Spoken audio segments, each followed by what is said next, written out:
আসসালামু আলাইকুম। Technical trading চিপসের পক্ষ থেকে মার্কেট আলোচনায় সকলকে জানাই স্বাগতম। চেয়েছিলাম যে মার্কেটের কোনো আলোচনা আজকে ভিডিও দেব না, কিন্তু কয়েকজনের রিকোয়েস্টের কারণে ভিডিওটি নিয়ে আসা। তো আলোচনা শুরু করার আগে আমি আপনাদেরকে ছোট্ট একটি গল্প উপস্থাপন করতে চাই, যেটি মার্কেটের বর্তমান প্রেক্ষাপটের সাথে সামঞ্জস্যপূর্ণ। সেটি হলো, কোনো একটি বাজারে বেশ কিছু দুষ্কৃতিকারী প্রবেশ করে এবং ওই বাজারকে অস্থিতিশীল করে তোলার জন্য চেষ্টা করে। তো একটি বাজারের ভিতরে বিভিন্ন শ্রেণীর মানুষ সেখানে থাকে, সবাই মিলে সেই মানুষগুলোকে গণধুলাই দেয়। গণধুলাই দেওয়ার পরে তারা গণধুলাই খেলে চলে যায়, কিন্তু কিছু মানুষ ওই গ্যাঞ্জামের মধ্যে সাধারণ কিছু মানুষ দেখতে আসে। দেখতে আসার কারণে তারাও সেখানে পিটানি খায়। গ্যাঞ্জামটা একটি বড় আকারের রূপ নেওয়ার পরে আইনশৃঙ্খলা বাহিনী এসে বাজারকে নিয়ন্ত্রণ করে এবং শেষে দেখে কিছু মানুষ আহত এবং নিহত হয়ে যায়। তো নিহতদের ব্যক্তিদেরকে দেখা যায় তাদের কোথাও কোনো চিহ্ন নাই, মায়ের পিঠ খাইতে খেতে তাদের সব জায়গা ছিন্ন ভিন্ন হয়ে গেছে। তো কিছু লোক দেখতে এসে তারা আফসোস করছে আর বলছে, লোকটি মারা গেছে কিন্তু অল্পের জন্য তার চোখ দুটো বেঁচে গেছে। তো আসলে ঘটনাটি আমাদের মার্কেটের সাথে সামঞ্জস্যপূর্ণ কেন বললাম সেটি হলো, আপনারা দেখেছেন মার্কেট দিনের শুরু থেকেই কী ধরনের একটি পতন, কী ধরনের একটি মার শুরু করে দিছিল। আমরা এক পর্যায়ে দেখেছি মার্কেট 118 পয়েন্ট মাইনাস হয়ে গেছে। একটু শান্ত মাথা চিন্তা করে দেখুন তো, গতকাল যে পাবলিশটি হলো 27টি শেয়ারের জেড ক্যাটাগরি যাওয়ার কথা, তারা গিয়েছে 400 শেয়ার। আমাদের এই মার্কেটে 27টি শেয়ার যদি জেড ক্যাটাগরিতে যায়, তাহলে আমাদের মার্কেটের কোনো প্রকার প্রভাব পড়ার কথা, ধরে নিলাম প্রভাব পড়ার কথা পড়লো, 27টি শেয়ারের বামে হোল্ড হওয়ার কথা। কিন্তু কিছু মানুষ হুজুকে জেনে না জেনে কোনো দিকে না তাকিয়ে তারা কন্টিনিউ সেল প্রেশারে ফেলে মার্কেটটাকে 118 মাইনাস করে দিয়েছে। এবং শেষমেশ কিছু মানুষ যারা বিক্রি করতে পারে নাই বিক্রি করছে, সেল দিয়ে গেছে।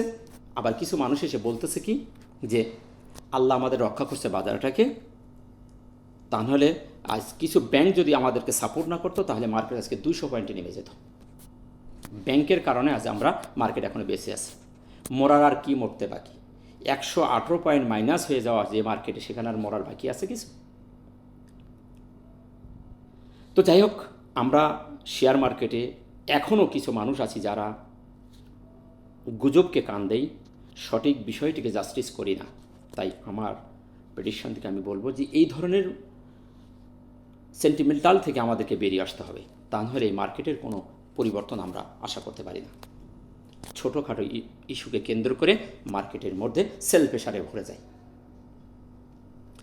তো যাই হোক, সেদিকে আর কথা না বাড়িয়ে আজকের আলোচনায় ফিরে আসি।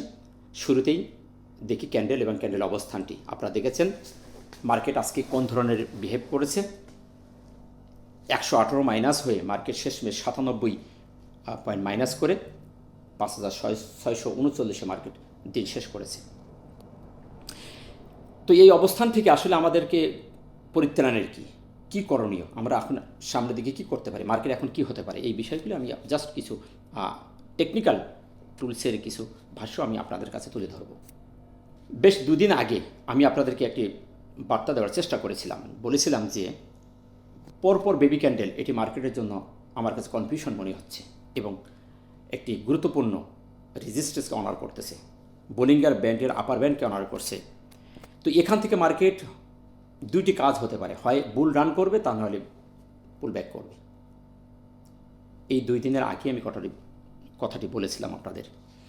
যাই হোক, এ ধরনের সিমটম থেকে মার্কেট হয় ভালো দিকে যায়, তা নাহলে খারাপের দিকে আসে। তো আজকে আমরা দেখতে পাচ্ছি যে মার্কেট বড় আকারে একটি বিয়ারিশ মারুবুজি ক্যান্ডেল দিয়ে দিন শুরু করেছে। এখন কি হতে পারে সেই বিষয়টি আমি আপনাদেরকে বলার চেষ্টা করছি। আপনারা দেখেন মার্কেট কিন্তু এই জায়গাটিকে থেকে অনার করছে, এই সাপোর্টকে। আমরা যদি দেখি 5629 এই 2 দিনের এখানেই মার্কেট একটি সাপোর্ট ক্রিয়েট করেছিল। আজকে মার্কেট সেই জায়গায় নিচে এসেই মার্কেট উঠে গেছে।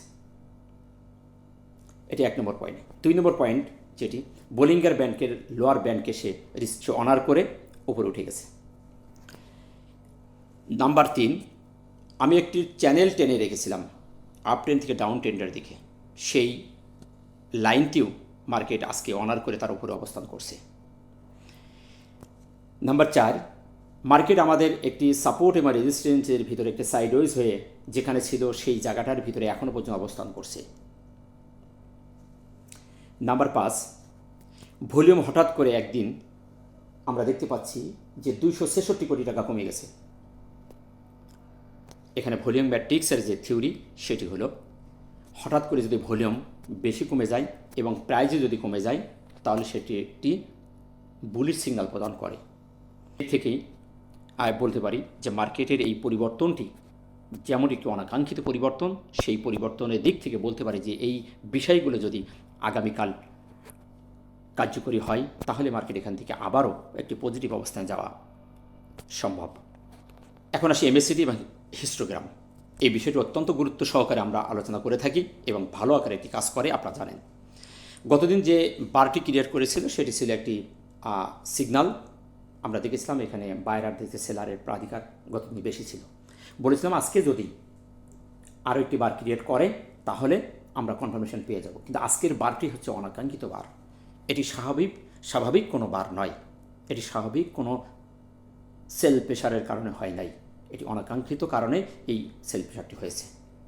যদি আমরা টাইম ফ্রেমে যাই তবে লাস্ট যে 15 মিনিটের টাইম ফ্রেমে আপনারা দেখবেন যে সেখানেও আমরা লাস্টের দিকে এসে বায়ারের কিছু আগমন আমরা দেখতে পেয়েছি।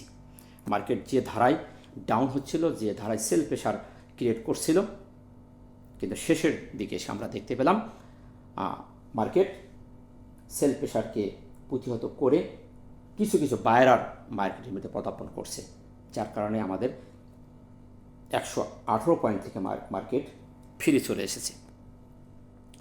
সো এই অনাকাঙ্ক্ষিত সেল প্রেশারটিকে আমি এখনও পর্যন্ত কনফার্মেশন হিসেবে ধরতে পারছি না। সো আগামীকাল যদি আরও একটি বার লাল বার ক্রিয়েট করে তাহলে ধরে নিতে পারি যে মার্কেটে এখনও পর্যন্ত সেলাররা স্ট্রং আছে। সো আমরা এখনও দেখার সুযোগ আছে। আরএসআই আপনারা দেখেছেন গতদিন আরএসআই ছিল যেখানে, সেখান থেকে আপনার আরএসআই ছিল 52.68, আজকে আরএসআই দেখছি 43। সো আরএসআই এখনও 40-এর উপরে অবস্থান করছে। যে ট্রেন্ড লাইনটি ছিল সেটিও সে ভেঙে নিচে চলে এসেছে।